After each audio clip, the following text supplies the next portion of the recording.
code bi xale bu góor bu mu jàpp rek dam naa la fexeel ba xale bu jigéen bi nga tibbal ma tànkam soo tibbee tànkam am koy def bu la ko joxee boo duggee ci néegu yaayam boo génne rek commencé sotti suuf si ba mu génn mbedd léegi xale bu jigéen bi départ la yaa ngi dégg sëndee néegu yaayam sëndee néegu yaayam xale yi ci biir teg rek xale yi ci biir teg rek xale yi ci biir teg rek su nekk lu ñu doon ba gis ko dem te benn waay ci nekk ñu dara moom moo tax am firnde yi xam ne xale jigéen ci xale yu góor loolu mooy li nga xam ne moo ci nekk yi ma kat ci réew day tardé réew loolu mooy li nga xam ne moo ci nekk yi ma kat ci réew dafay tardé réew nañ ci bàyyi xel bu baax a baax doomu aadama yi sonn nañu parce que loolu ñu sonn mooy yow kat ba nekk ci diggante moom moo waral loolu dëkk bi ngeen dund ñëw la dara boo dee loolu ko dara loolu mooy li nga xam ne moo ci nekk ñu leen yàlla ci wóor nga xam ne yàlla moo leen mën a dimbali te amul jigéen ñi ànd ko dara mën nañ ci dara da ngay am da ngay kat da ngay ëmb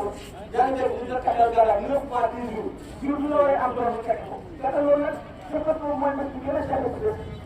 bés boobu mooy bés bi gën a jafe ci bés yi mais keroog dañuy teg sa dara seetal ma loolu est-ce que loolu nit xel xaar nga loolu yow kay dina war a rapporter dara léegi sa yaay sa papa dañoo war a indi li am parce que boo manqué woon deret boo manqué woon deret dañuy seet sa yaay wala sa papa wala sa frère wala sa sœur soo soxee deret nga nekk deret yow faj la ko pour nga mën a waaye